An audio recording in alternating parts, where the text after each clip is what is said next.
ladies and gentlemen, at this time, we want to dearly welcome you to Focus on Liberia. Good evening, wherever you are. Some people might be in the morning hours. And so we also want to say good morning, wherever you are, and welcome to our broadcast here at Focus on Liberia. This is our program, Prime Time Sunday, and we want to welcome you. I'm Anthony here, co-hosting with my partner, Dennis Jai. In this edition of Primetime Sunday, we are discussing a very interesting topic, the Liberian woman. Oh, the Liberian woman is beautiful. And that is a fact, and no one can argue that. Then they can win that argument here. And that is why I think he's married to one. Welcome and welcome. As you can see, we have them here, the Liberian woman.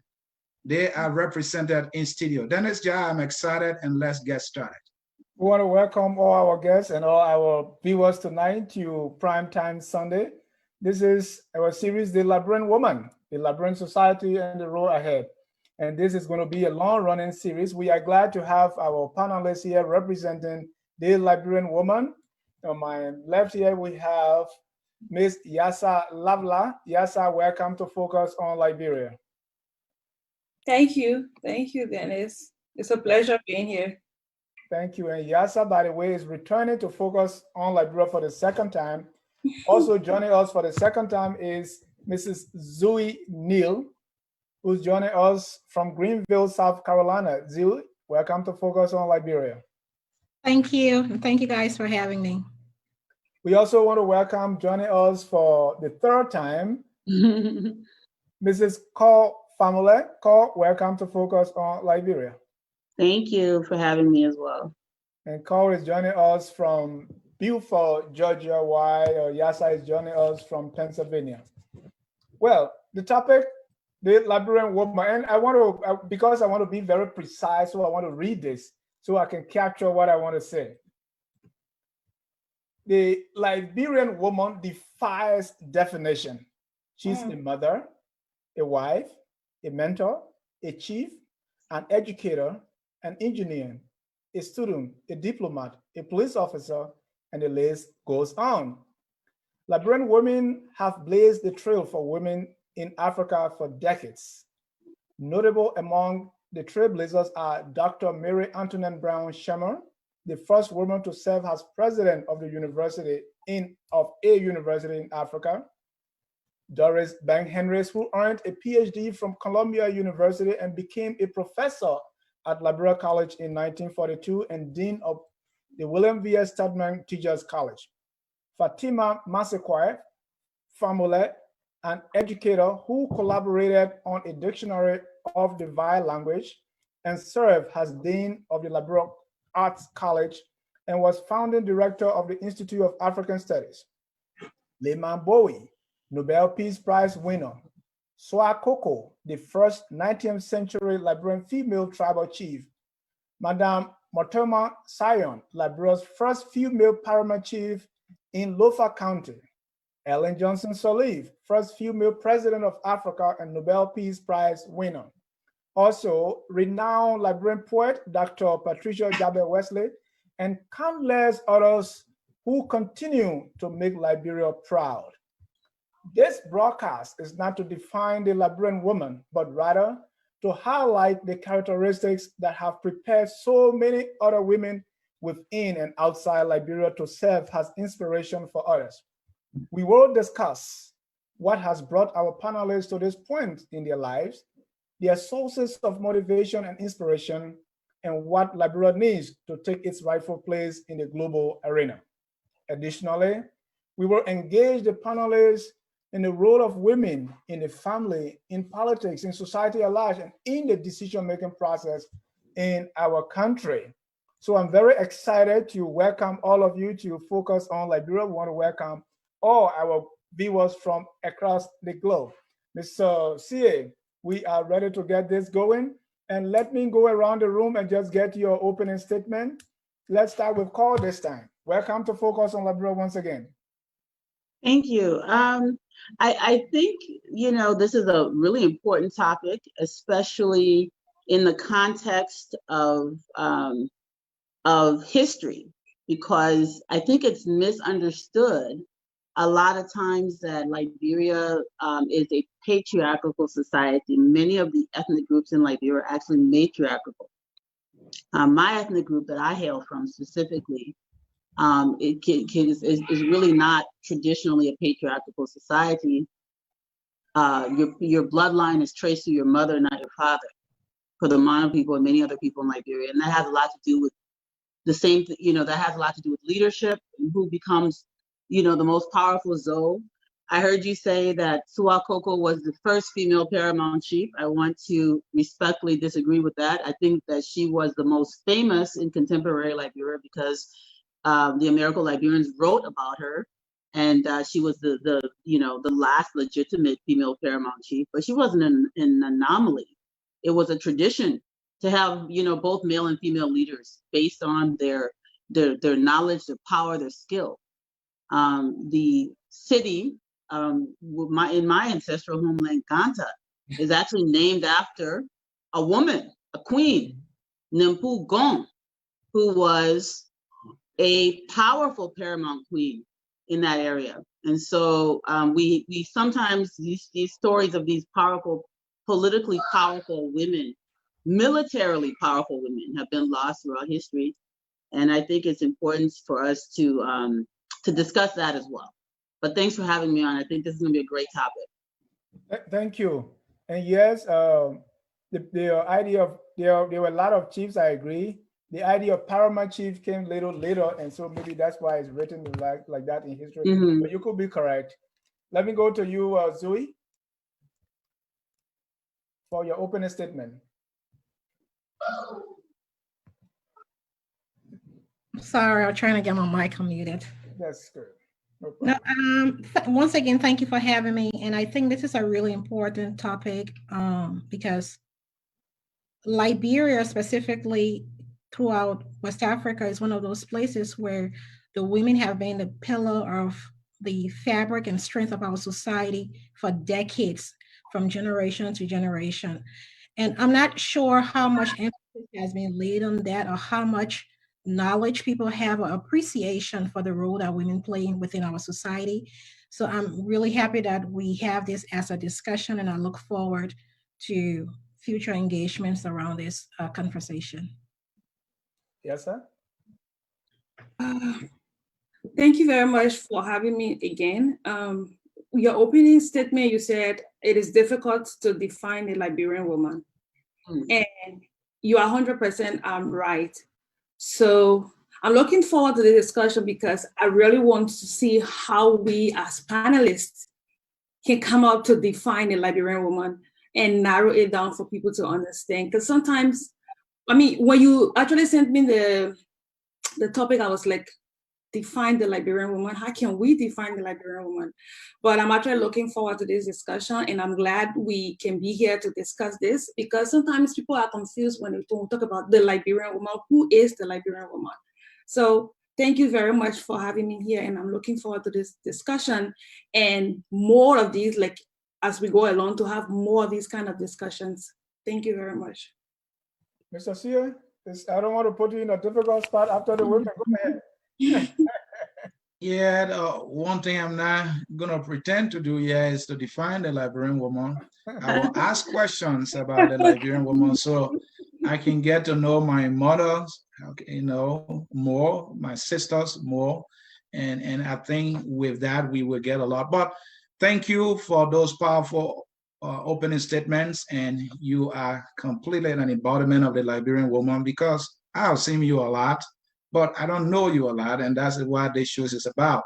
So let's come to who the Liberian woman is. I know then they gave a definition that is more historical, and a little broader, but again, I need a practical definition from you. So let me start with you, Yassah. What would be your definition of the Liberian woman, knowing that you yourself having to be a woman, a sister, who have been walking in the shoe of the Liberian woman? Thank you very much for that question. So when I think about the Liberian woman, I think about a selfless woman. I think about a woman who see her situation that she has experienced and then tell herself, I'm not going to allow other women to experience this identical situation. I think about a woman who will deny herself of everything to ensure that her children have a better future. I think about a woman who will go beyond her will so her community can have access to healthcare. So who is the Liberian woman? The Liberian woman is my mother. Memories are still fresh in my mind about 20 plus years ago when I watched my mom using our house, me and my room as a delivery theater just to ensure that other women in the community can have access to healthcare services. My mother gave birth to my last sister in the bush, in the forest, even though she herself was a midwife, but it actually happened because she had no access to healthcare. And she could not, even if there was a hospital, but the hospital was so far from her, and the resources and means to get to that hospital was kind of difficult. So when she got in labor, she had to give birth to my sister in the forest all by herself. And my mother told herself, the fact that I've experienced this situation, I would not allow other Liberian women to experience this situation. And as a midwife in the community, my mom served. She served women, whether you have money or not. Her house was a delivery room. She didn't just stop there. She went ahead to open a mini clinic that today over 4,000, 5,000, 6,000 women and children are benefiting from that clinic. And my mother is also a woman who denied herself of everything, even traveling abroad to ensure that her children have better education.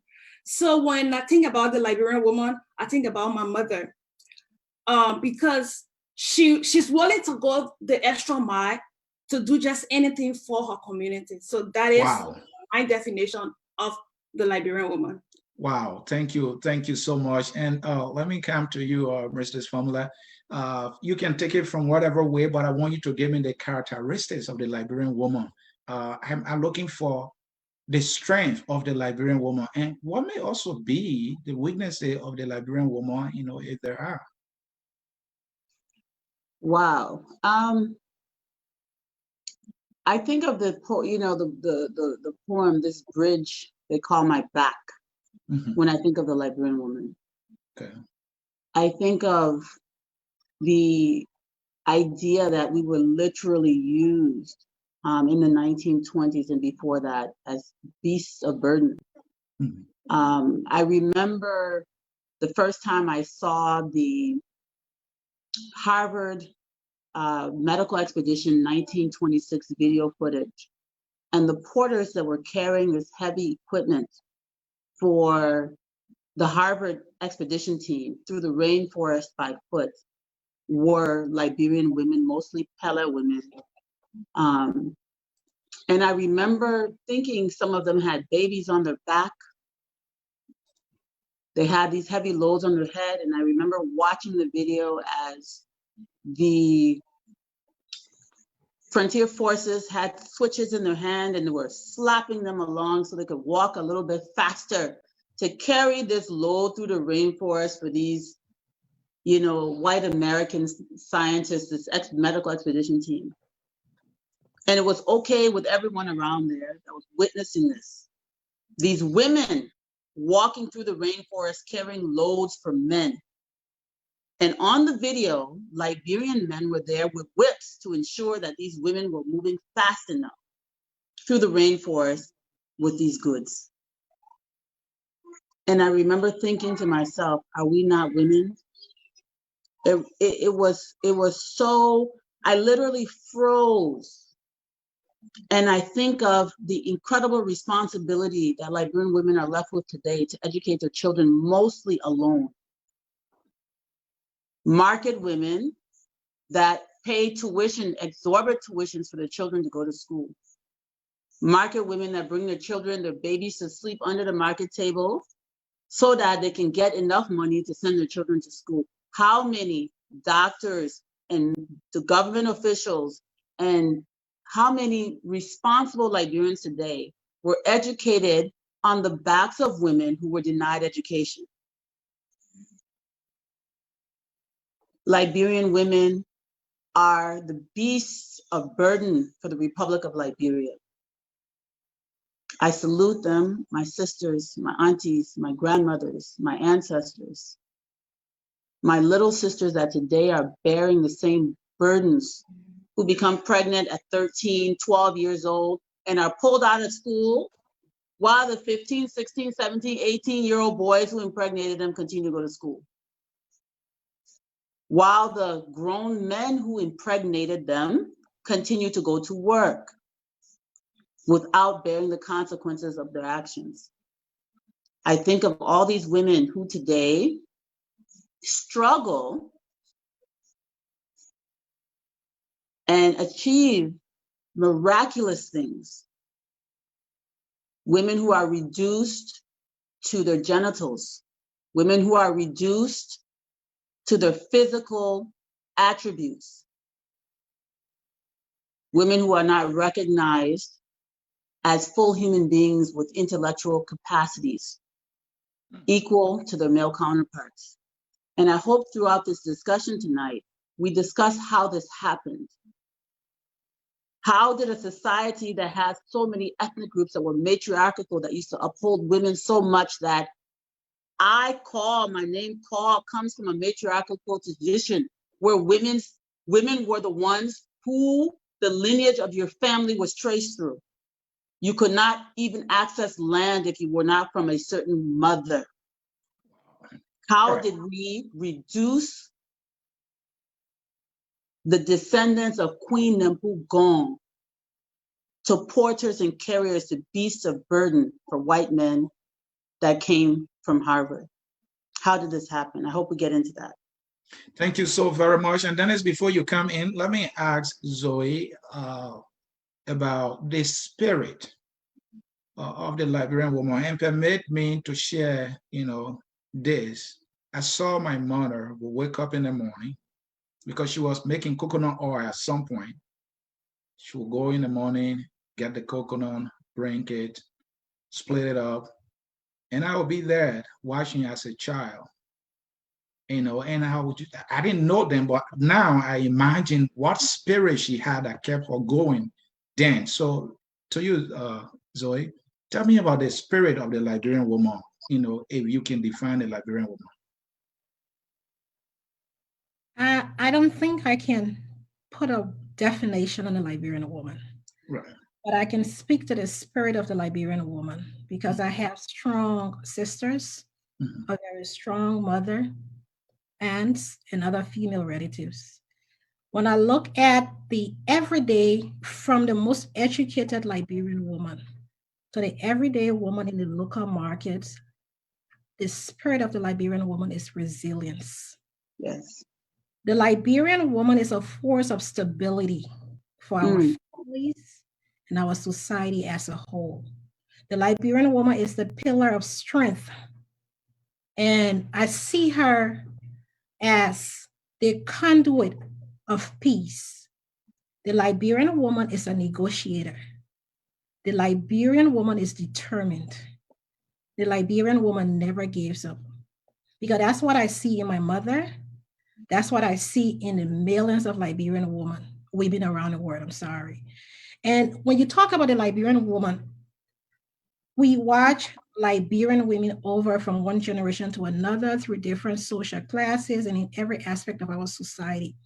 And I cannot emphasize enough how much pains they have endured just based on their experiences, but how resilient and determined they remain through it all. Even in the absence of opportunities, in the absence of privileges and experiences that other women had, the Liberian woman is a force to be reckoned with. That's what I see when I talk about the Liberian woman. Well, ladies and gentlemen, if you are just joining us, this is Focus on Liberia. We are discussing the Liberian woman, and this is a long series that we've started tonight. And as time goes by, we're going to be bringing in other women or other guests to continue on this discussion because it's very important. And I don't know how long this is going to take, maybe for the next decade, because how can we possibly exhaust talking about the Liberian woman. So there's someone asked the question, say the topic is too broad. Yes, it's broad. We're going to deal with it for the next 10 years. And we're going to take it piece by piece. We're going to be discussing different aspects of it. And Carl, you spoke about the Harvard expedition team. We have that video on our YouTube channel that we put together, the pictures from that expedition. And it was just posted that on the link so that people will see what you were referring to. Those ladies, some with babies on their back, carrying loads, as they used to call them, the pelters. The Liberian woman, and I too remember my mom, who, sick as a young child, and then she would take because she's not educated, so she would take the pills in her suitcase. She cannot read. So what she did was she would test them. If it is bitter, then it's for malaria. If it is kind of neutral, it's for headache. If it is sweet, then it's for the stomach, for worms and things like that. And that's how she treated me. Here am I today. But let's look at, I know Sonny asked about the strength and weakness and things like that. And I don't want us to, and the Liberian woman is resilient, is the source of strength that all of you talk about. I see that I don't want us to paint a picture that is all just perfect. So let's go back again and say that, and here's one thing I want to bring to your attention. And Cole also expressed that about the matriarchal or patriarchal lineage that we come from. In my tradition too, a man is named after the mother, and the girls are named after the father. So women have had a traditional role in our relationship, in our tradition. What has happened? Where did that go now that women have started to have these challenges maybe in the 19th, 20th, and 21st century? Let's talk a little bit about that before we move on. Carl, you brought that up. What happened? Well, one of the things I'm doing, and I've been doing for many years, is researching the history of our culture and how it shifted. So culture isn't something that is stagnant. Of course, culture is a living thing. It's a living, breathing, growing, ever-changing thing. Tradition is different from culture. The two are intertwined, but they're not exactly the same. What has occurred in Liberia and much of Africa, of course, is westernization. But before westernization started to affect the way that we see women, the first strong introduction of patriarchy came with Islam. We sometimes forget that for many centuries before Europeans interacted with us, we had a heavy influence from the Mende migration into the rainforest. So you have the Vai, the Badingo, the Pele, the Loma, others who have come down further into the rainforest and interacted with ethnic groups that were already existing there, brought a sense of, patriarchal, male-dominated society with them. Contrary to what most people think, polygamy cannot really be found in pre-Islamic West Africa. These are things that were influenced and adapted because culture changes. And I've had bitter arguments with people who say, oh, no, that's not true. We've always had polygamy. And I said, well, maybe 700-800 years from now, we will say we've always had, a Eurocentric image of Jesus, and we've always gotten married in white in churches as well. Yes, it is part of our culture now, but where did it originate? It did not originate. It's not an original African cultural tradition. So if you talk to anthropologists and you look at pristine African cultures like the Twa in the rainforests of Congo, they do not have polygamous marriages because they were isolated, so they didn't have that influence of Islamic, patriarchy. With the idea of polygamy, it came along with the idea of slavery and bondage. So polygamy and slavery, and the idea that you purchase your wife, you're purchasing a human being. Because polygamy does not exist in the absence of buying a woman, purchasing a woman. She now becomes property. So the moment you engage in polygamy, polygamy in and of itself denotes ownership of the woman. So this woman can no longer be equal to her husband because she is his property. So polygamy and chattel slavery, human bondage, are two things that are intertwined. And the concept of purchasing a woman is the same concept as purchasing a slave. And this is where we have the breakdown of the symbiotic relationship, the balanced relationship between male and female that is necessary for any healthy society to continue, right? It takes two equal parts that are not the same, because equality does not mean sameness, but are balanced in force with different roles. Now you have twisted this with the concept that one now possesses the other because they were purchased. And so that is at that point where the breakdown happens. And you are using the payment of the bridal price as purchase. That is exactly where it stems from. Well, we can disagree on that. We can debate it, but that could be another topic. But that's exactly where it comes from. You're lit a bridal price. You are paying for, and it's the same. You're paying for your possession. And when you buy your wife, and something happens, you can actually go and be reimbursed for whatever reason. You return it.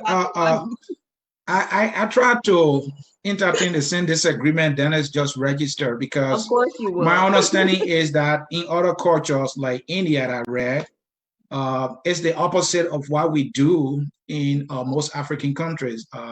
Female and their parents, will pay the price.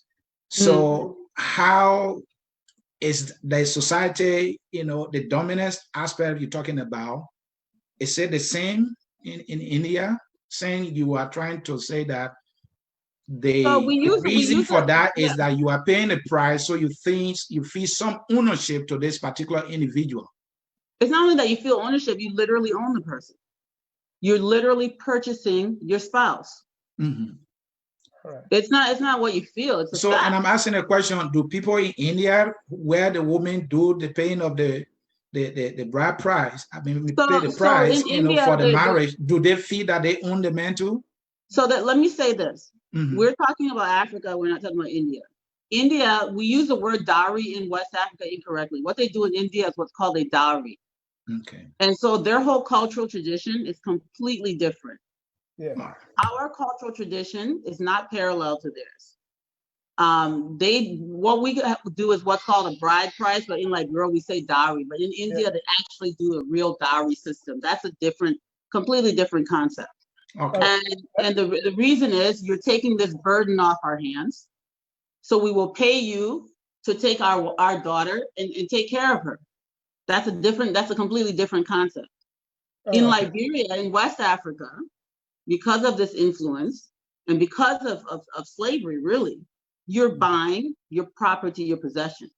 And if you look at the way it plays out, you buy your wife or two or three, they become beasts of burden for you. You will see the chief or the husband walking with a cutlass, and the woman got all the farm load on her head, walking behind him with a child on her back. That's not accidental. That's what this comes from. She will get up in the morning and slave from the daybreak until sunset because she is a possession. You don't see it as a matter of role, because normally or in tradition there are certain roles assigned to the woman. I know that's a justification to the man. That's what I see. But it's not balanced. But it's not balanced. See, roles are supposed to be balanced. I don't see how roles are always balanced in a society. It's never balanced. They're supposed to be. They're not always, but they should be. And so the dowry system skews the balance, the symbiotic relationship between male and female. I think we will bring you here next time to discuss that. I'm very intrigued by that. Yeah, right. I'm very intrigued by that. Yeah, Dennis, go ahead. Let me go to Yassah. We all painted a very nice picture of the Liberian woman, But let's come to what I see now is happening, and I want you to tell me too where this is coming from. And we're going to talk more about that when we get to the role in politics. But what I see, if you look on social media today, we see a lot of, because our society now is so polarized, so you see a lot of social media pundits, and most of whom are women. They are, the way they are approaching things is either very harsh, and I use the word, sometimes you see women trying to out-prophesy the other one, meaning of the foul languages, and sometimes the people that are using these vulgarities, their cheerleaders are women. Is this, and I don't believe this is the characteristic of the Liberian woman that we talked about earlier. Is this because women are trying to find a voice, or is it because, well, they've been suppressed and now they are speaking, or is this just trying to show that they are tough enough? Where is this coming from? Okay, thank you for that point. Usually when I'm talking to women, sometimes at different occasions, I usually tell people there is a need to redefine feminism or whatever we call it. What do I mean? I think most of the activists or advocates we've had who try to enlighten or like open up women's mind about their role in society or about where they're supposed to be, I feel they're not doing a lot of what they're supposed to do. What do I mean? So take, for example, in Africa, in Liberia, where we come from, we talk to the ordinary Liberian woman about feminism. Oh, feminism. And what I understand from that point of advocacy is that we try to make women understand that feminism is about empowering women. I agree. But can we empower women at the detriment of men? That is my question that I always ask. So we've exposed most of our women who once upon a time they were told that they only belong in the kitchen. Women who once upon a time they were told that their job is not to take care of the kids and make babies. We've exposed them to the fact that they have a place in society other than just being wives and baby producers. However, we've not gotten to that point where we can empower them and give them the tools, the right tools to help them reach to that point. So we introduce feminism to them, but we forget the context that we are introducing the whole feminism thing. At the end of the day, you see one woman will take feminism and say, okay, all I know feminism is making sure women are empowered and men are nowhere. We've now yes, most of the time we've seen feminism in a way that people think that it's just about making women to be up there. For me, I understand the whole feminism and gender equality to be empowering women at the same time empowering men, because when we empower men, we are also empowering women. So at the end of the day, you see one woman she call herself a feminist, but at the end of the day, all she does is she lash at men, make sure and look down on men. And sometimes you see some of the languages that they will use, it will be so funny. Some of the time when I listen to the activists and the feminists, I'm like, can we try to redefine this whole feminism thing and understand that it's also about empowering men and not just empowering women at the detriment of men? So I think where this is all coming from is the fact that women, we are getting exposed to all of these things and understanding, oh yes, we have a place in society. However, like where we come from, people will say, oh, yeah, let's support women. When you see a woman in the race, support her, vote for a woman. Okay, I understand that. But can we just support or vote for a woman because she's a woman? One. Two, have we tried to gather all of the resources that woman needs to be empowered or to reach or to compete in that race? Most of the time people just drive women to doing these things and leave them. So most people can say half-educated person in the society is dangerous, right? So if you expose us to these kind of things and cannot help us to achieve it, what we see is what we grab, we hold on to. So I think the exposure when it comes to technology, when it comes to finding our voice or taking the right place in society is good, but we have more work to do. For example, we give people social media. People get on Facebook and misuse Facebook. They use Facebook to insult each other, share naked pictures, use the internet. However, you can use the same internet to do things that will benefit you. You can use the same internet to do online courses and get a certificate. However, we've exposed people to these things and we've not helped them to find a better way to utilize these things. So I think most of the things, the place, all of these, in my thought, where some of these problems are coming from is the fact that we've exposed women who once upon a time people told them you only belong behind the house and you don't belong here. And we've not helped them. We are not helping them to get there or to find a better way to use these things or to compete in this very difficult society. Let me just give you an instance, right? So I'm here, somebody from Gobachop, a girl from Gobachop who only knew going to school behind the house, knew how to go and make farm in the garden with in the swamp with my mom. We made potato green bay. My mom called the market with me to buy it. She put susu to pay my school fee. All of a sudden, I get this opportunity to enroll at Harvard. Okay, I get to Harvard, and I'm so intimidated because for the fact that I'm hearing Harvard. I get to Harvard and I see all the big buildings. I see people who they call doctors and stuff. I'm just a registered nurse. In my mind, I'm like, how am I going to survive here? My first paper that I was asked to write, it was completely full of plagiarism. I plagiarized everything in that paper. Yes, I plagiarized to the extent that my director called me and said, Yassah, do you know this is a crime? This can get you out of this school. However, I've been in Liberia. People told me that we could write. Yes, they told us we could do research, but they never laid down all these different things that you're supposed to take into account when you're writing. So when I got to Harvard, I told me write paper. I just went and told people's ideas, put it together and presented it. But when I got to Harvard, I had a whole team of writing instructors who sat me down and said, you know what? This is a global health program, and we understand that there are people from different backgrounds.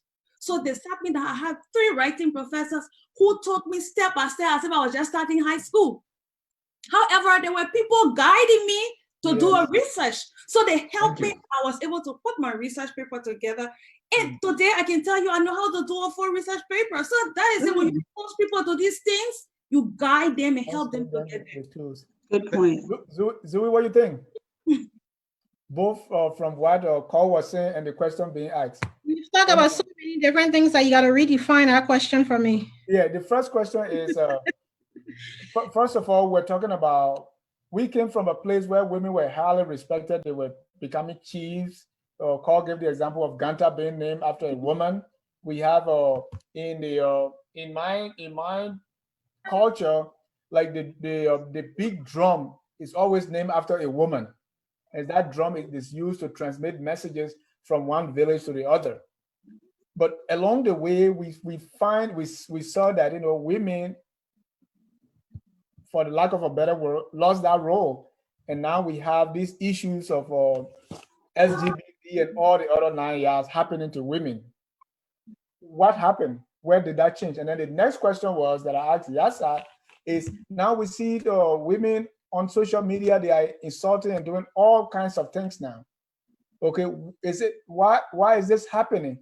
People that are really insulting and using vulgarity on social media, the fans are mainly women.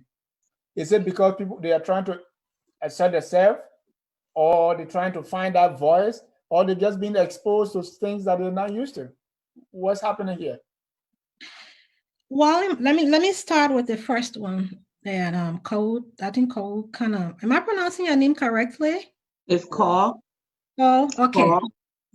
Cole touched on, and I must say, I think just listening to her, I need to go do a little bit more research on my own pillar history and know a little bit more about my background. But, you know, I think we find ourselves in a society where women have been, I don't even necessarily call it just a marginalized group, but there has been this cap put on the definition of who a woman is, what she can and cannot be, what she should and should not aspire to. The role of women have been defined and different from that, you know, of boys and girls growing up. And over the years, there has been this eye-opener where there's a search for equality to some extent. Now, when Cole was talking, I listened to something that really I really agree with, is the influence of external forces. Now, the influence of external forces has played a huge part of our culture and how things have gone from point A to point Z. But that given, I would like to go back with my family setting. The way I grew up, my father is Pele. My father was educated by a traditional Pele man. But I had a different dynamics growing up. I grew up in a home where there was nothing placed as a role, a gender role in my home. I saw my father and my mother worked together to support each other. I saw my father, I was raised in a home where he took the lead, but he did not take the lead in silo, no. I grew up in a home where her voice mattered. Every decision was brought to the table. I can remember as young as 8 years old, as a little girl, that I was a part of every single decision making in my home. As long, my father will put forth something and ask you to give your opinion why you agree or disagree with the action he was taking. And as young as I was, that was the most empowering thing, that every time I was being provoked to think for myself, I was being provoked to provide, not just follow the wagon and say, oh, because my sister said yes, so I said yes. If I said yes, I remember clearly, this was always his thing, give me 2 reasons. It was never 1, it was never 3. Give me 2 reasons why you say yes, and give me 2 reasons why you say no.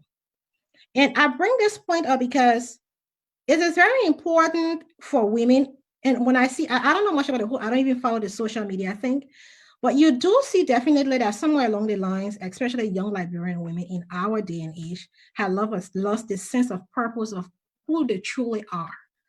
And then I sometimes think about it, is it because everybody trying to be something, or do they really understand who they are? Do they recognize their full capabilities?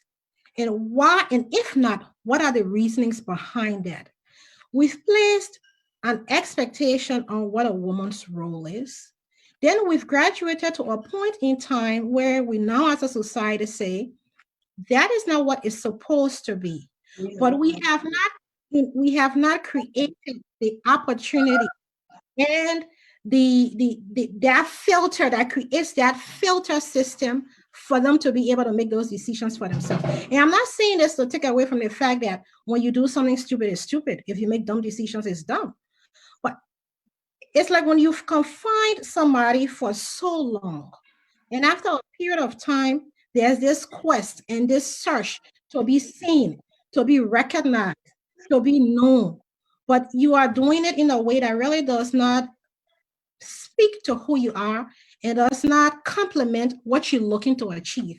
And I think that's one of the greatest problems, because women are at a place where, not just Liberian women, I see women literally at a place where women are looking for attention. They are looking for that equal comparison between the role of women and men.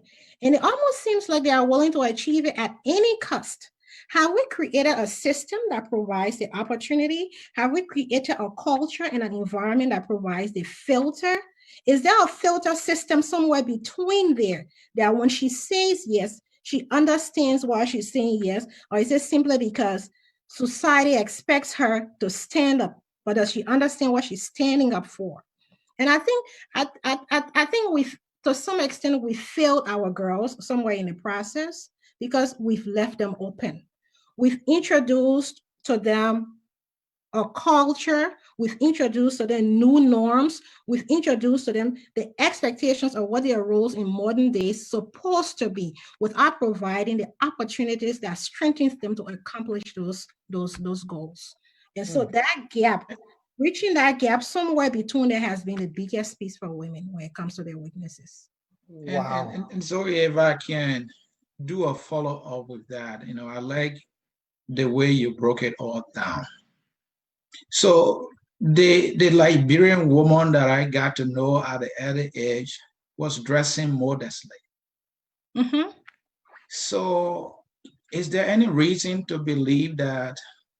civilization through the lenses of social media, putting pressure on the Liberian woman, so much so that when she dresses, she wants certain things to be seen that were not seen before or would not be deemed necessary to be seen. And still will maintain her. Is that why it is? And that's the first part. I know you touched it, but I want to bring it again because it's one of the things that I think completely far from the definition of the Liberian woman. This fry and G's that we hear about on social media. I mean, you see the excitement and the speed at which a woman will run with a video of another woman, a Liberian woman for that matter. And you see that pleasure and the popularity that they get out of it to tell others about the other Liberian woman. So where are we going? Where is the Liberian woman in all this? All right, let me see if I can touch on them a little bit, at least from my perspective, because the first one, let's talk about the revealing clothing, first of all. Yeah. And then it depends again on what you consider modest, what they consider modest. So when you said something about, okay, before that, I will address the question, but then let me again come back to what we're talking about, the expectations and the this cap that have been put over what you can and cannot be. You said in your statement that before, the Liberian women used to cover up, right? So the expectation placed on the Liberian woman from your statement is that you are supposed to cover up, right? This is how she's raised. You must cover. Again, come the male dominance. If you are truly a woman of substance, it doesn't matter what you got to say, what the output, what the education. I first judge you by how you dress. That's the Liberian man's mentality. And then you get to the point where the Liberian woman has grown to recognize her worth through education, sometimes through, again, external influences. But it's the extreme, right? And because I want you to know that you do not have that right to control me as a person and decide what defines me, I decide to go against the norm of what society expects of me. It's almost like a form of rebellion to send a message of that, individualistic purpose. But then it comes back to what I said, the filter, finding that balance. How do I break from in this cage and still maintain the person that I am? How do I stand out to the rest of the world and still maintain the person? I cannot speak for everybody. You still have a lot of young Liberian women out there who are very modest, who are educated, who are outspoken, who are selling in red light, but still understand their own worth and their own value. And so the case of, half-dressed women, that's not just Liberian women. That is everywhere around the world because of the influence of the new norm of the expectations of what defines now beauty, what defines being a celebrity, what defines trend. So no, I don't see that as a Liberian woman issue. I see that as a societal issue through our network, through TV, through social media, and the education that we are putting out there as to what defines being beautiful. So no, I wouldn't restrict that to Liberian woman. Then the second one that you go ahead. Hmm? No, go ahead. Okay, I see you smiling. Yeah. No, I'm speaking as a Liberian woman, remember that. And then the second point that you talked about is, where have we lost, what they used to be and all of that. And the only thing I can say to you is back to this. I mean, there is no way you can talk about Liberian woman in the absence of Liberian man. Liberian women do not live in a society full of just women. We expect all these things from Liberian women as if there is this nation called the Republic of Liberian Women, and there's this place called the Republic of Liberian Men. When you place an expectation like the story I was giving you about my family, my parents placed an expectations on us from day one, but they provided the opportunity And it also provided the guidance that supported the expectations that it placed on us. Has the cultural norm, the societal norm, our policies, our opportunities, and everything that define Liberia provided that environment, that support, and everything else based on the expectations that we keep putting forth? Then that's my question to the Liberian men. What is your role in where the Liberian women are? And how are you supporting the efforts of where you want your expectations to be of your mothers, your sisters, your wives? So Zoe, you're turning this thing on us now. Let me go to call. Let's have your final 2 minutes on this, and then we move to our next segment. So I moving, so I know you have something to say. I find it really problematic, this word modesty, in the context of Liberia and our history. You know, how long have women been wearing shirts in the rainforest? You know, I even bring it to like the 1960s. If you look at footage from the 1960s, or even Mary Bro shared her yearbook with me a few years ago from CWA. She was wearing a very short skirt with high heel boots. You know, I see pictures of my own mother, who is from Nimba, but she was educated, right? And I see pictures of her with my dad, and she's wearing a short dress. I see, you know, Joseph Boykai's wife in photographs when she was a young woman wearing a very short dress that I would have styled at that time. So what are we talking about when we say modesty? I think that's just, it's laughable, you know, because the women who are in their 60s today, you know, that came of age in the 1960s and 70s, were walking around with very short dresses in Monrovia. They were going to Ducal Palace, they were wearing bikinis. And that's the westernized Liberian women. But then let's talk about the native women. No, let's talk about the native women. Let me stop you. So you mean modesty, when you say modest, you are trying to define it now, that if it is short, it's not modest. No, what I'm saying is, like I opened my statement by specifically saying this term modesty, right? I'm basically saying it doesn't make any sense to me. No, it's relative. That's what we say.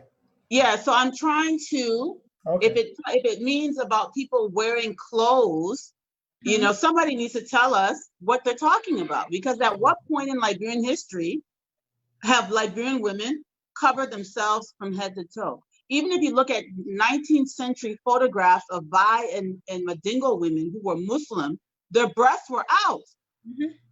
They were wearing long gowns, but their whole breasts were out.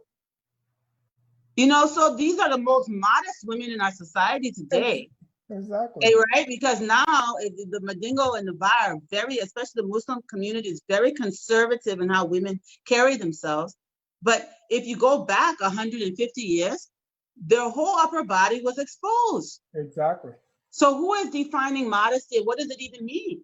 Exactly. And who is going to tell us that we're Africans? Right. And before how long my great grandmother ever wore a bra? Right. So modesty, you know what I'm saying? For the purpose of the discussion tonight, we don't know the definition of modesty. So let's leave it at that. I know what the definition of modesty is in a Western sense. I can tell you. I mean, I grew up in a Methodist church. Right. I'm a very Western. I know exactly what modesty means in a Western sense, but in a Liberian context, I think it's foreign. It's foreign in the Liberian context. Modesty because can modesty be defined that's anyway. not our culture. What does that even mean to us traditionally? So that's a loose term. Ladies and gentlemen, if you just joining us, this is Focus on Liberia. We are discussing the Liberian woman. We talk about who is the Liberian woman, the definition, the characteristics, and we're going to come to a part where we want our panelists to share their stories, you know, their personal stories, what brought them to the point where they are in their life, what some of their sources of motivation and inspiration.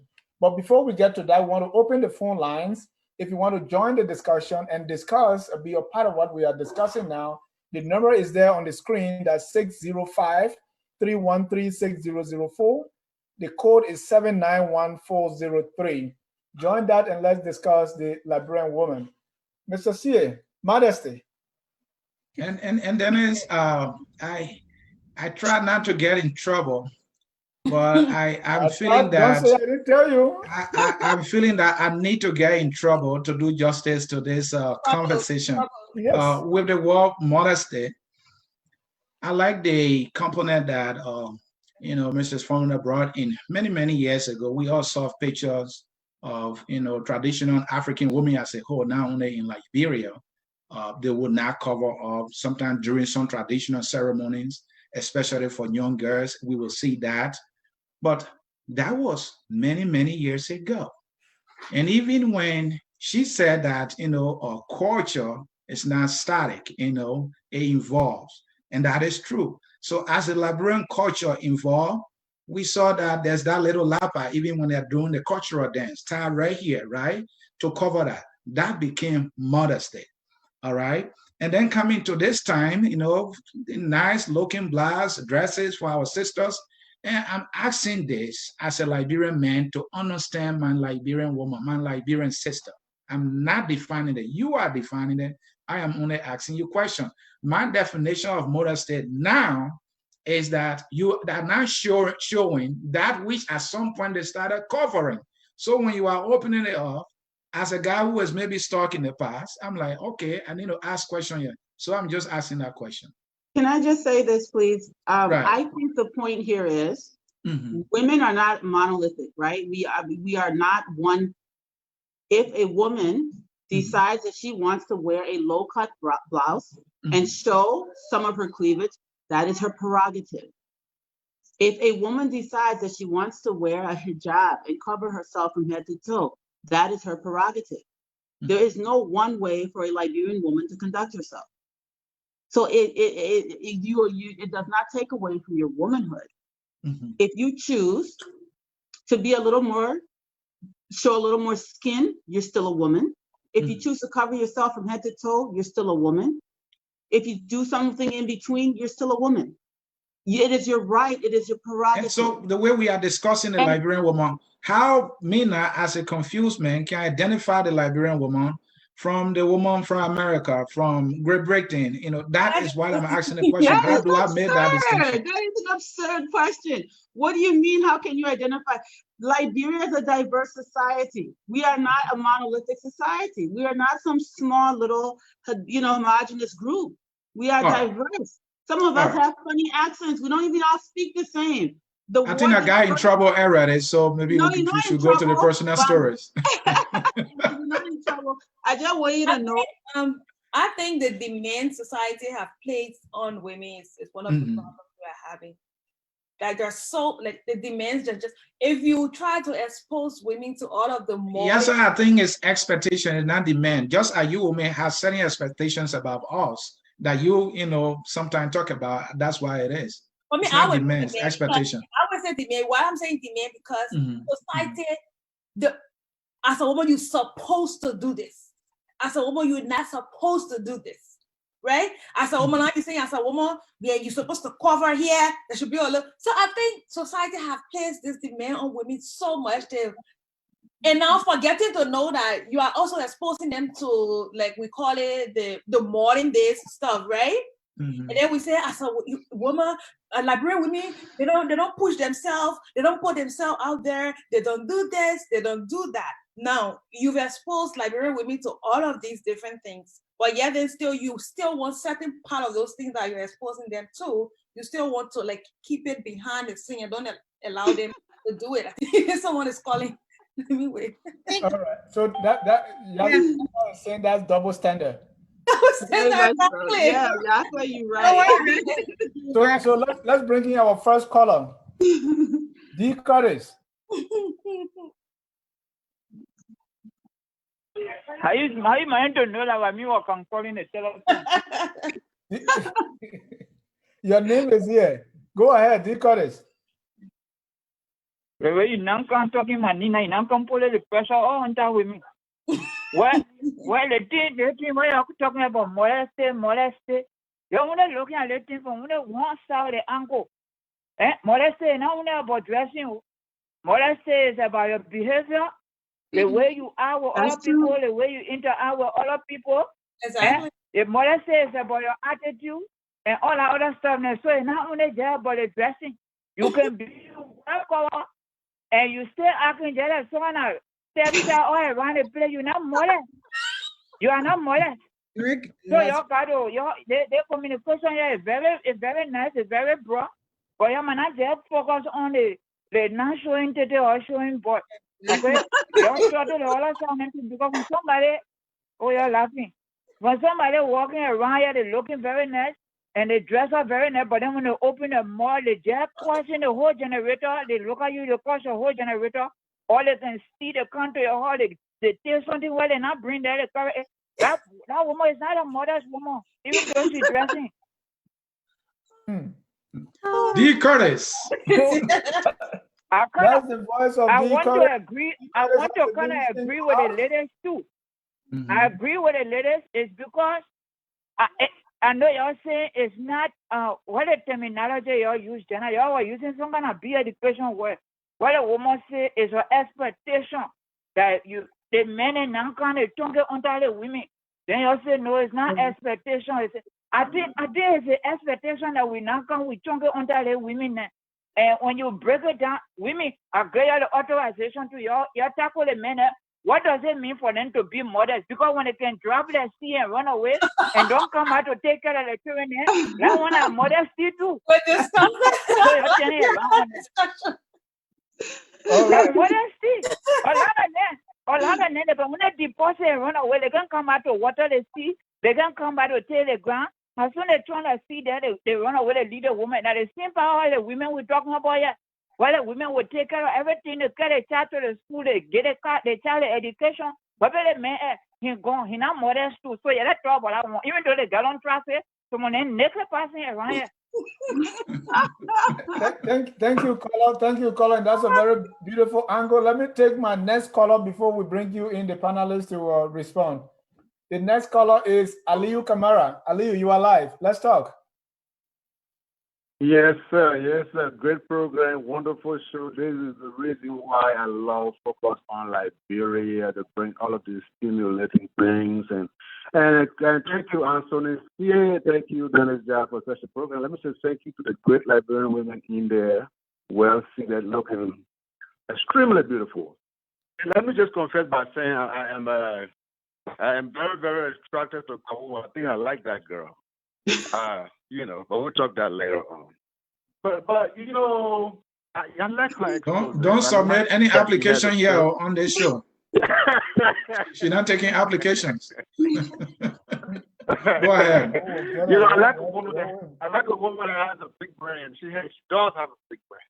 But the place where we have some sort of difference is that she thinks her advocacy is geared towards women versus men. Whenever you listen to her deliberation, she is fighting so hard to equate two things that are naturally never equitable.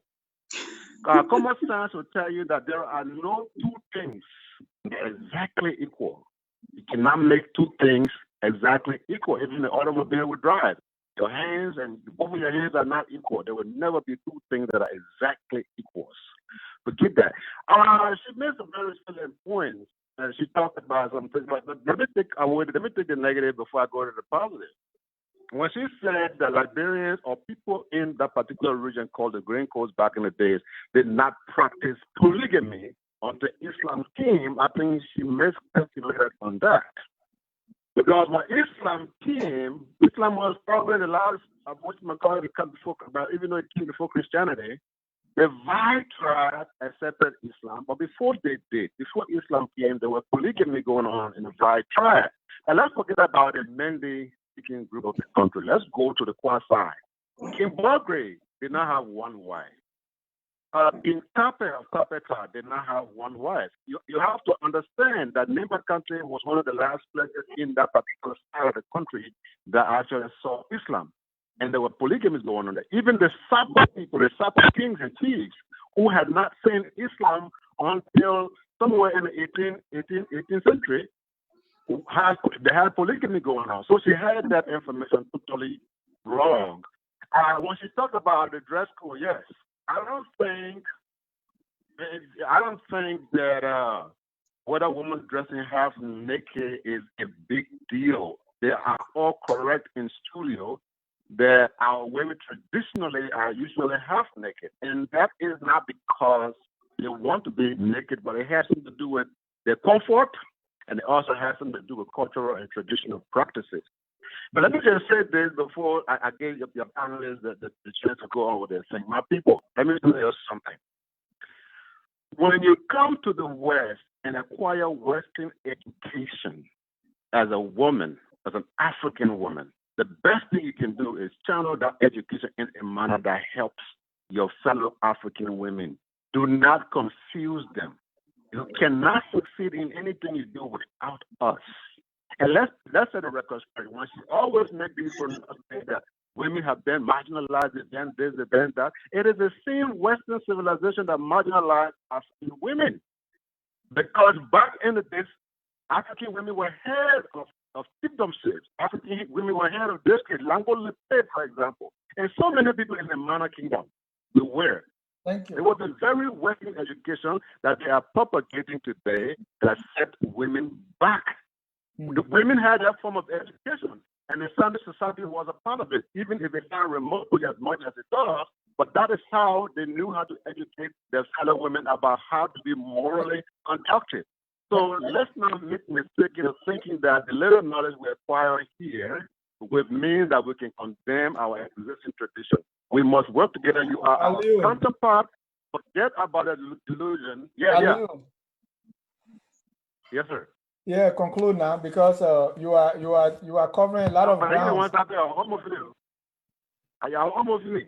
You know, so let us the illusion that we can fight war in the next 3,000 years, 4,000 years, and will make women to be totally equal to men in the sense in which who sees it, I think is a complete illusion, because that is not going to happen. We'll work with the UN. We'll work with all those people that send the money for women equality. We'll collect the money. Then we'll go back.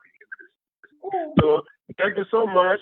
Let us define. We have a role. We can be considered equal. Thank you, now, Ali. Let's say you're getting more trouble. Thank you. Okay. All right. Because Sam Waller responded to you even before you go. Sam Waller said, "Notice he did not call these women intelligent or smart. Only said they were beautiful. He thinks he was complimenting them." So I see that trouble coming. I wanted to save you, but you couldn't. Yeah, I'm not going to respond to that part of it.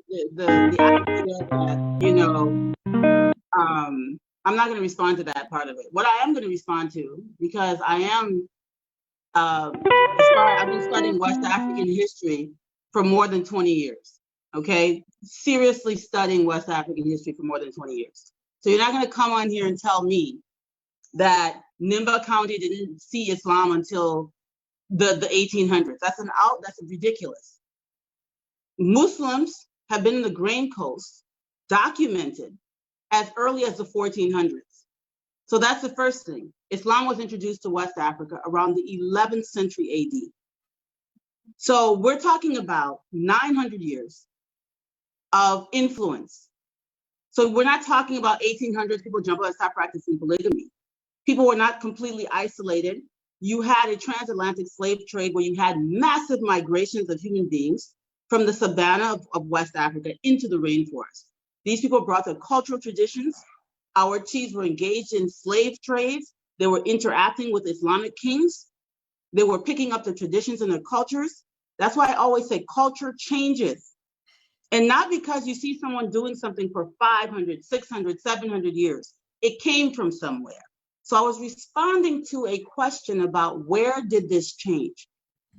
Polygamy and slavery, there are tremendous documented resources available that link polygamy and slavery in West Africa. And I'm not making this up. This is what I've studied. Until you bring documented evidence to the contrary, besides your anecdotal information that you've gathered in your short lifetime, until you can bring me scholarly research that contradicts what I say, I'm going to stick to what I've studied and what I understand. The second point I want to make, absolutely the Western world has oppressed women, continues to oppress women. Our tradition is a symbiotic relationship between the male and the female. Symbiotic does not mean the same. Equality does not mean the same. It means balance. whenever a relationship between a man and a woman is unbalanced, it is toxic and unhealthy. You said nothing is equal. You must not study science, because the DNA that you give to your child, almost exactly 50% will come from one parent and almost exactly 50% will come from the other parent. That is what you call a symbiotic, co-equal relationship. It is not the same, but it is equal. The testosterone in your body and the estrogen in mine are not the same, but they have an equal force in creating our body chemistry and creating human beings. So you sit there and you say two things cannot be equal. If you look at the global population of human beings, the exact same number of men and women are born in this world every single year. Look it up. There is a balanced relationship and a harmony. This lie that we tell that there's 3 times more women than men in the world is false. It just is not true. And so when you call on here and you try to say, oh, they try to dismiss over 20 years of research and study, because you are living in a society where everyone repeats falsehoods until they become true in your mind, you need to come with something tangible. Let's discuss that on another show. Thank you. Zoe, you want to respond to any of the callers, starting with D. Curtis, the man who spoke the funny English? That was my favorite caller. I think D. Curtis, I hope I'm saying his name rightly, talking about where I stopped and where you try to stop me and say I was turning it into a women versus show. So D. Curtis kind of stressed my point for me, because I started by saying, I think in one of my last responses, about the expectations placed on women without an equal balance of support to achieve those expectations. And pretend, however, that this thing called, what expectation of what a Liberian woman is or should be, should happen in silos while men run however they want to run in another world. So in her broken English, D. Curtis covered it perfectly. I give you an example. He touched on, even, which is a very common thing in Liberia. You have a lot of women in Liberia who raise kids as single mothers, even though they're not single, but they find themselves raising their kids as single mothers.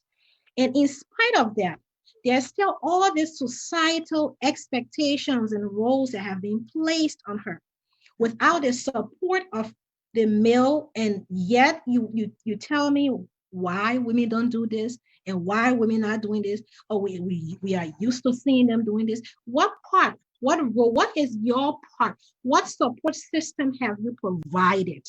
What is your role? Because this is a society. This is, and then let's go back to the second caller to kind of touch on this using the second caller. He talked about men and women will never be equal. First of all, the discussion tonight is not about gender equality. No. It was about the characteristics of Liberian women. But if he wants to bring up the issue of equality, women will never be equal. Let me give you the benefit of the doubt and put you at that superior role that you want to assume as a man. How well are you playing your role as the superior man? How well? Because unless you're playing that role, if you want me to take a 40% background seat and you want it to be a 60-40 in a society, then come up 100% with the 60% of the expectations that will fill in the gap for me to reach to my 100%. Until you can do that, they don't talk about equality. Yes, sir? Yeah, so I want to talk about what D. Curtis said when he called about modesty. And he said being modest is not just covering up or wearing something to like hide your body parts. It's also about how you behave. And I think he's very right. He said it all. We were just talking about Facebook. We find our Liberian sisters on Facebook with the G's and the T, and then the insulting. And when people say perfect show, bulk of the viewers are women, right? However, not just you could cover up everything and dress, like wear the very long gown, cover your head, but the way you address people, the way you interact with people, your manners also count. So when D. Curtis struck that point, I was glad he brought it up. that it's not just about what you wear, and he's very right. And to the second caller, I don't want to be that harsh. I think it's insulting to us or to women to say women and men will never be equal. And when you say you come to the West, you learn, or whatever whatever education you acquire, channel that effort towards helping your fellow women. Okay, fine. However, we are not looking towards the point that women will be higher than men. We are fighting for equality. And you just painted a picture to let us know that the fight for gender equality is kind of being downplayed by men like you. And this is the reason why women must never give up. Like I said, like Zoe said, this is not the forum. We're not discussing gender equality. But when you come on here and call and say what you just said, I mean, I think it's insulting. And I think we all should channel our effort towards working for that balance. It's not about who should be like. Well, I mean, the women should be on top, but we should also fight for that balance. And you just validate the point that we must work harder as women to actually, take a place in society. So, yeah. And can I just come in with one last point? I think somebody sent a message that I really want to talk about. Not that I really cared about it from the beginning, but now that he said it, brought something up. There was somebody message in that the second caller did not mention much of anything about the ladies on the shore, intelligence or argument. The first place he went was the physical look of a person, right? And then that brings something to mind when I watch the interaction with, and then I just only Liberian men, even here, where you find yourself as a woman in almost every society, trying to work 2 times harder just to be seen for your capabilities rather than your look. The first thing, what he did tells me, sometimes for me, it's not a compliment, especially when it's an intellectual discourse we're having. And exactly, if this was a beauty pageant and you say, oh, you look hot, oh yeah, that's a compliment. Having an intellectual discourse and you just everything I have to offer, and the first thing you see is me. I feel like I've been objectified, and that is the reason why oftentimes when a man has to do something, a man have the same discussion, I guess because there's no attention to the physical or whatever you are, everybody acknowledges, his output and the contributions he has to make. When a woman has to do the same thing, she often has to work 2 to 3 times harder just to be recognized for what she's capable of bringing to the table beyond just what she looks like. And that's not always a good feeling as a woman. And I can tell you that even on this side of the world, like somebody once told me, and I will tell you, I think I talked to Dennis about that once before, I think a couple of days ago when we were talking. And I said, nothing bothered me most like sitting in a meeting and somebody told me that, oh, you are extremely intelligent for an African woman. Wow. Yeah. That's the biggest insult that I could ever get. And in his mind, he saw nothing wrong with it. He saw it as a compliment. That, I am complimenting you that in spite of the fact that you are a woman, you are African, you are also intelligent. So my intelligence took a 3rd place in the arrangement of what he had to say to me. So yeah, that caller's message is something that resonated with me. And I think that's something, talking about women, our men need to start recognizing their women for what they bring to the table beyond objectifying them as, what the expectations are. Right. And wow, that is, if I may come in, and that is why this show was made for, or is made for, and that is why we want to be able to sustain it, to hear from you women, to understand you more. And I feel guilty, and sometimes we say these things out of sheer ignorance of our understanding the consequences of what we say. And if only you women come us to tell, look, what you said, this is what it means to me. This is exactly the interpretation of what you're saying. women will continue to exhibit this behavior either knowingly or unknowingly. And so I'm just saying to say I couldn't be happy that we have you here and trying to help us men to understand women, but in particular, the Liberian woman. Because as Steve Bowley will always remind us, but now Steve Bowley need to be examined, because when he can say the Liberian women are beautiful, he doesn't talk about intelligent part. So that is something that he has to look into.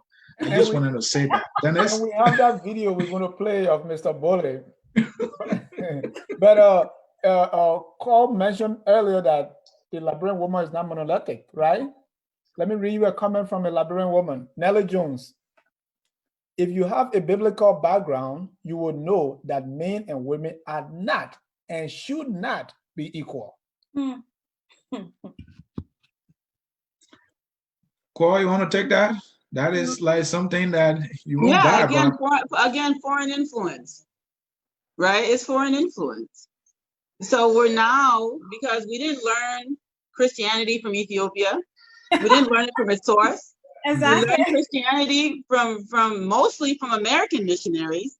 I mean, there were some coastal people that learned Christianity from Dutch missionaries and others, but for the most part, the majority of Liberians became Christianized relatively recently in our history.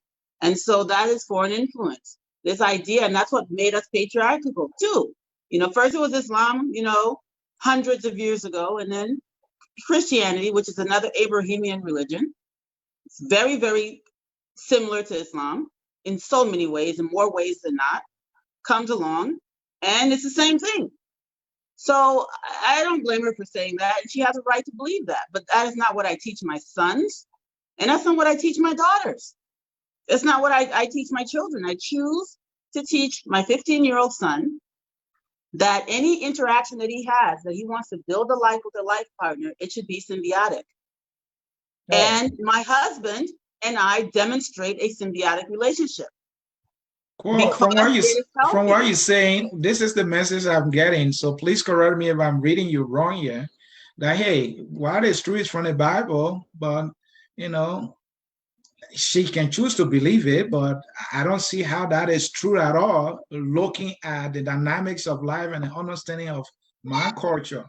That's why I get it from you. That's it. And also, there's nothing wrong with a woman saying, I want to be subservient to my husband. That is your choice. Okay. We cannot define womanhood for every woman. I am not a feminist. I'm an African womanist. There is a difference. I love that. There is a difference. I am an African womanist. Now we got another show for that one. African Western conference. Now we got another show for that one, Mistress Formula. I like that. As an African womanist, my husband and I have a balance. We strive for there's things that he can do that I can absolutely not do. I take pleasure in sitting back and watching him do very manly things that I'm not capable of doing. And that's why there's an attraction. You have balance, yin and yang. Equality does not mean the same. I'm not gonna go and open the jar to, my husband will open the jar. I call him. I feel good when he comes with his big man hands and he opened the jar for me. Okay? That doesn't make me any less equal to him. You understand what I'm saying? This is this equality I can see him a little better than him. Maybe that's not a feminine attribute, but it's something that I can do a little better. All right.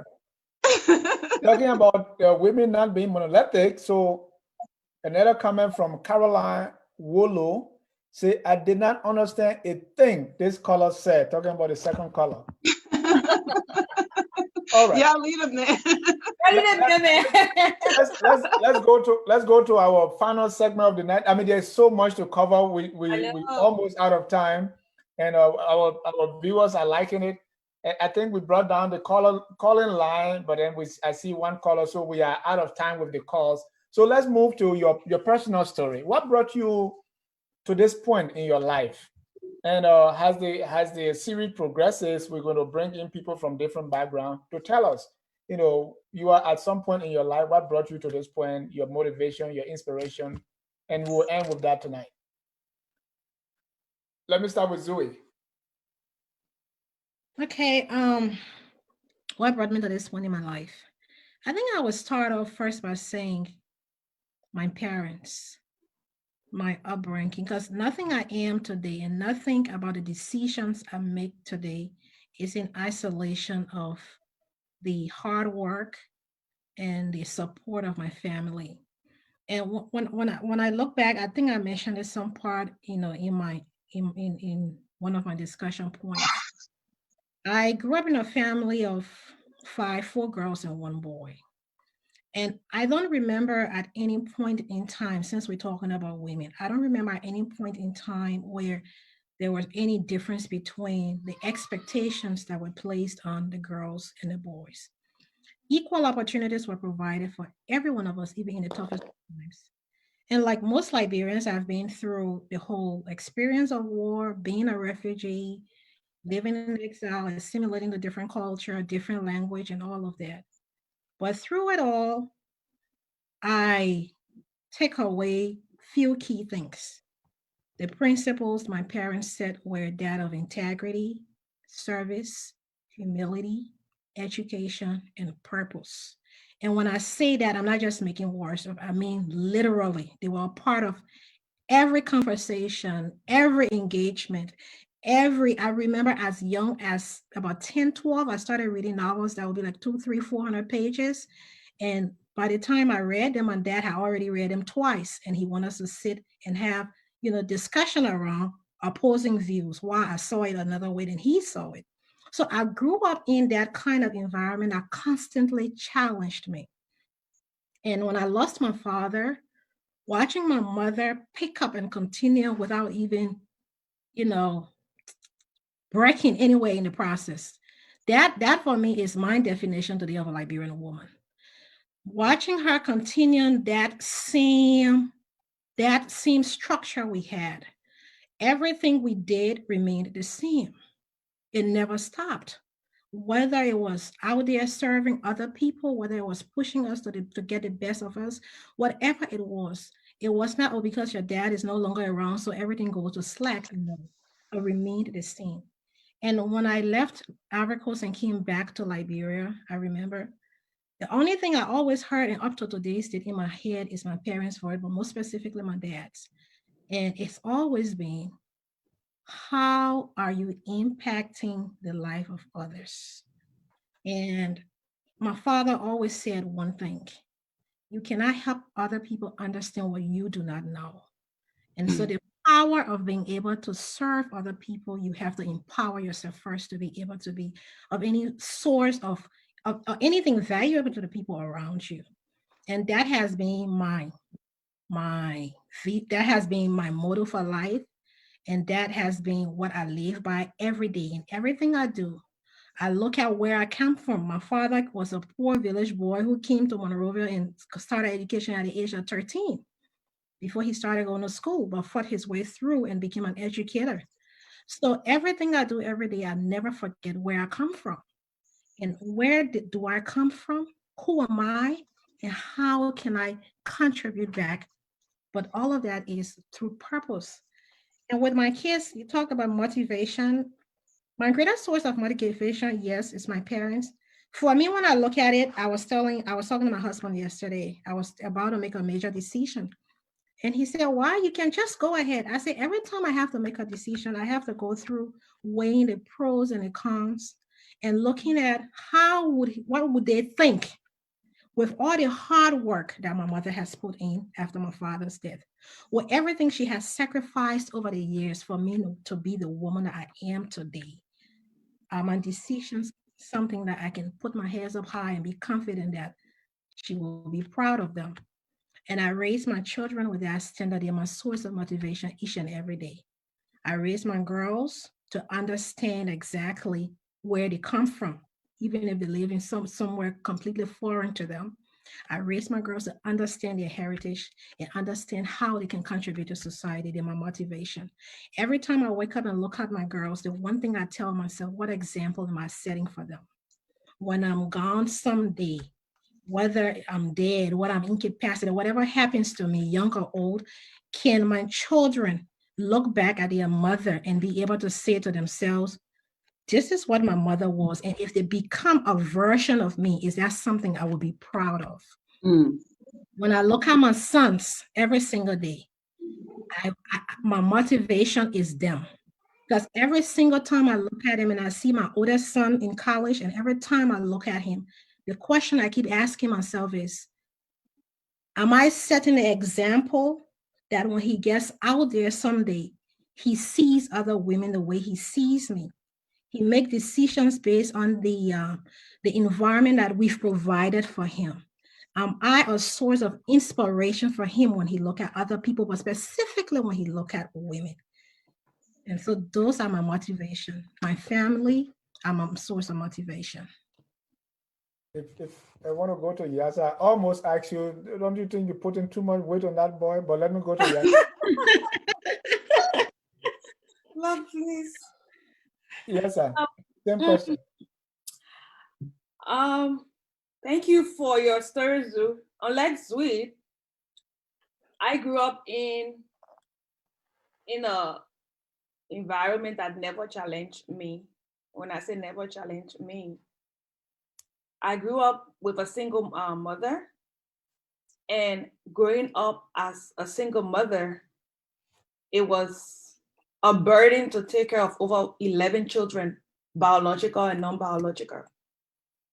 So it was a serious challenge, but every day or every school year, my mother ensured that we went to school and we were the first to get registered, despite the fact that she was just a single mother and just a midwife. At the time, she told me midwives were making $500 Liberian. But my mother ensured that the 11 children she had, both biological and non-biological, we all went to good schools and we got registered first. And growing up and looking at my mother giving back to the community, despite the fact that she never had anything. In fact, we're living in a zing round. We live in Gorbachev Red Light. If you know Red Light, you know what I'm talking about. And we live in a zing round. But that zing round was used to give back to the community. That zing round was used as a delivery theater for women who could not afford healthcare services. And because I went, in fact, my mom, one of her major goal was always my children should go to good school and make good friends. She would always tell us, I never had the opportunity to go to good schools and get good friends. So I want you all to go to good schools and get good friends. So usually she will ask all of us to plant the potato green. So everybody do their own potato green bay. We call it potato green bay in Liberia. So you plant the potato green up lava soils. You water it every evening. She put the fertilizers. For fertilizer, only one is to that point where she can call the market with me to come and buy it. So they come and just leave it on the bay. They pay for it. And then she will use that money to pay to do the Liberian susu. And then what she get from the susu, we will go and get registered for school. So we grew up seeing that, but guess what? There was not a day we slept hungry. There was not a day we were thrown out of school.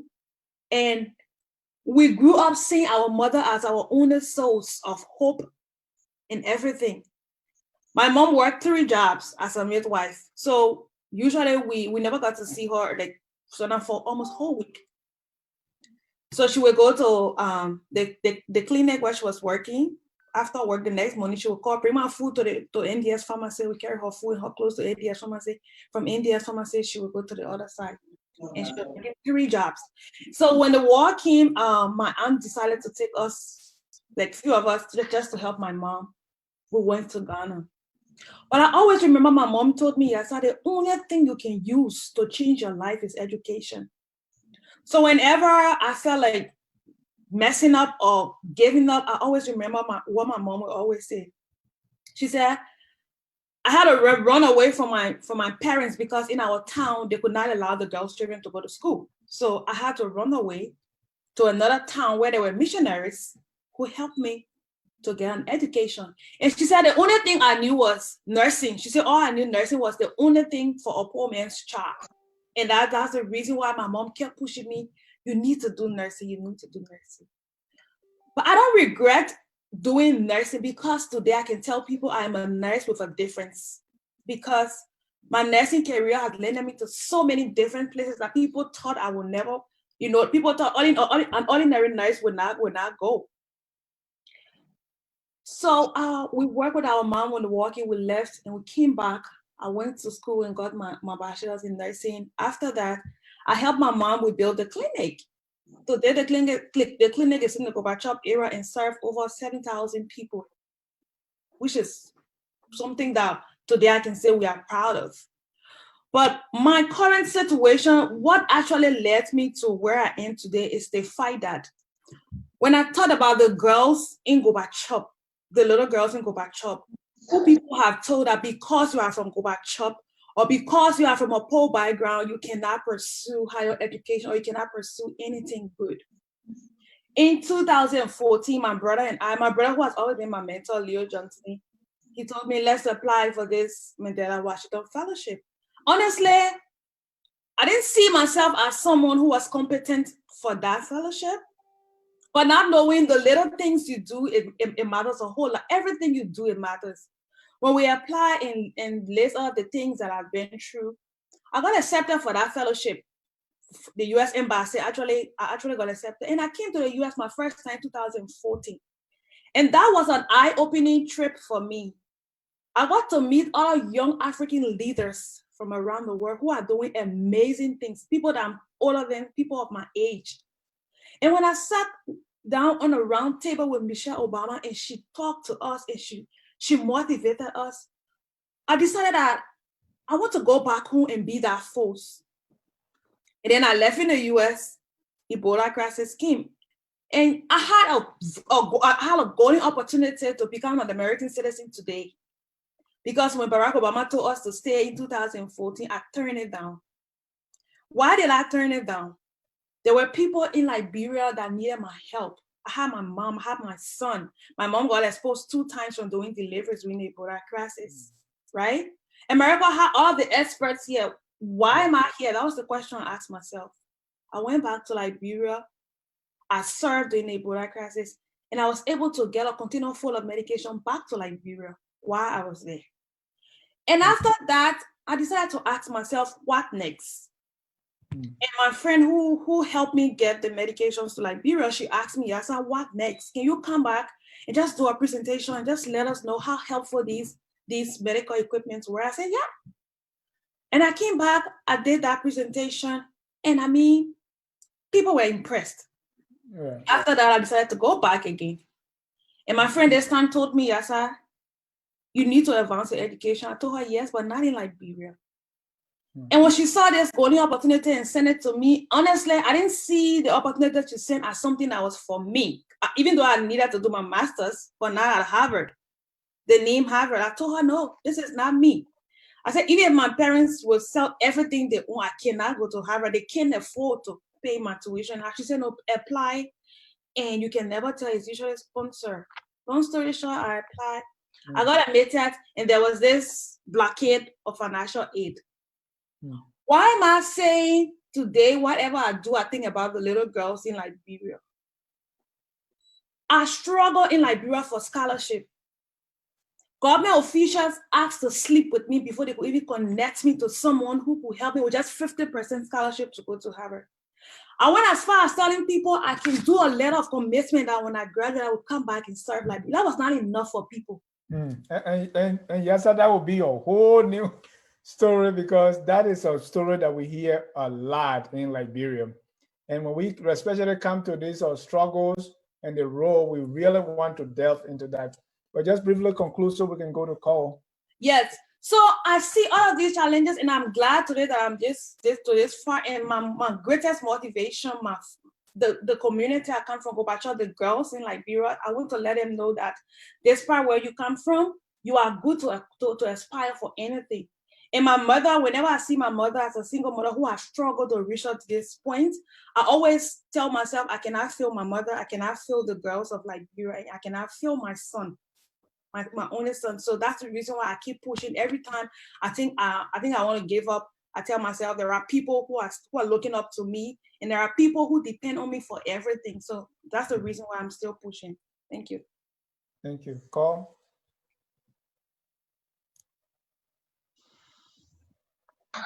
Okay, that was wow. I don't have a story that's anywhere near those two stories. Everything that I am today was expected of me. I wasn't given options to do anything but to, go to school, go to college, go and get an advanced degree. That was the path that was laid out for me. So it wasn't something that I had to fight for. It was what was expected. My mother, had a master's degree, has a master's degree. She's working on a PhD right now. She's a PhD candidate. She is one of the people that fought for peace in Liberia. She's the first woman, the only woman to have ever been elected to any public office in Nimba County. She's representative for Nimba District 1. She served in the interim government. She was asked to come home and serve. She headed UNICO, the United Nimba Citizens Council, at one time. So I grew up with a woman who was a trailblazer, as far as a successful woman, a trailblazer. Excuse me. Hey, there you go. Go to daddy. So I grew up with a woman who set an example and also set a path for me that was, I think, I never had a choice. It was never a choice for me to say, I'm not going to college. So I'm not going to, but what she did instill in me was an example. She set an example of leadership. She set an example of public service. My mother devoted her entire life to the service of Liberia and Liberian people, Liberian women specifically. She was paramount and critical. Her name is Non Kita. She worked very hard with the Accra Peace Talks. My late father was murdered on the 12th of November, 1985, when I was a very, very young child. And so I grew up without my biological father. My mother never got remarried, but I had many, many mentors, many, many father figures still living, some have passed on, who set great examples for me. Both African American and Liberian. The late Kwame Ture took me under his wing and, basically politicized me, at the age of 15, helped me to start to understand the importance of looking back in order to determine your future. So my life and things that I know and my path of study, it's not accidental, and I don't want to take credit like I had some self-fortified force that did it. It wasn't accidental at all. It was planned, and I'm very blessed to have had the mentorship, not only of my mother, but my many male mentors that are continuing to mentor me today. My husband is an incredible inspiration to me as well. But I'm here today because of the grace and support of many, many people, both male and female. Wow, Asuni, I don't want to be the voice to come after that, so go ahead. Thank you, and thank you. Cole, thank you so much. Thank you, Zoe, and thank you, Yassah. Yeah, I think we need to do more, but I have something to close with, and it is written by a Liberian woman, that Patricia Jebe Wesley. She wrote this book filled with what I call fountain of knowledge, and that's one of her poems entitled "My Birth at the Doorpost," and that is what I'm going to read because it is, 100% in line with what we are doing here today. And here it goes. In the birthing chamber, an old lady stands at the doorpost where I and other village women are bending over Mama, who is pushing me out into the world. Someone is giving command about how the baby's head must be pushed out. Mama said, hollering so hard and crying so loud, I can hardly hear anything else. There are numbling voices in the background. Another old lady who knows everything about everything stands there at Mama's feet. She is spitting out commands about the cutting of the navel string, so nothing is left inside Mama. They saw a woman like her they say a woman like her can't be tied down forever to her first child by an umbilical cord. It is an abomination to die in childbirth. It is an abomination to die giving birth to your first child. So I come out screaming, head first, the way the witch mean out. If they had asked me, I would have come out legs first, then hands before head, so I can run away from home someday, she writes. Brilliance from this Liberian woman who, like you, is a unique representation of the Liberian woman.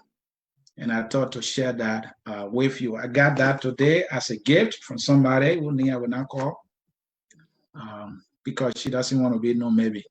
Dennis? Yeah, I just want to read a comment from Dr. Elwood Dunn. So he said, enjoy listening to these. Hi, Dr. Dunn.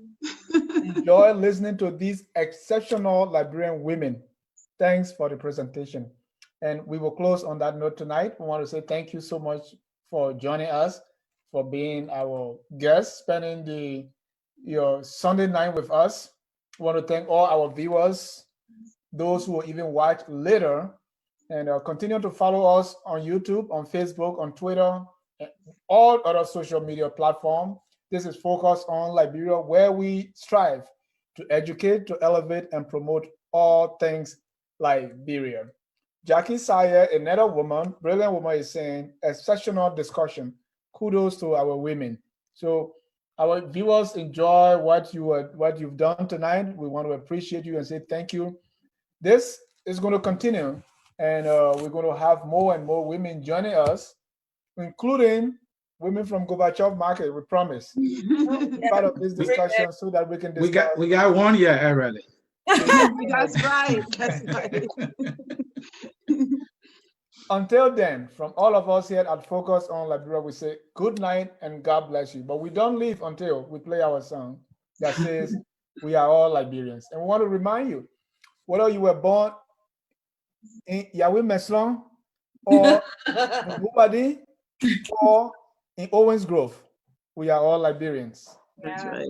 Women, whether we are equal or not equal, whether we believe in polygamy or monogamy, or serial monogamy, we are all Liberians. And we must. Whether you're dressing modestly or not. We are all Liberian. We are all Liberian. Thank you and good night. We are Liberian.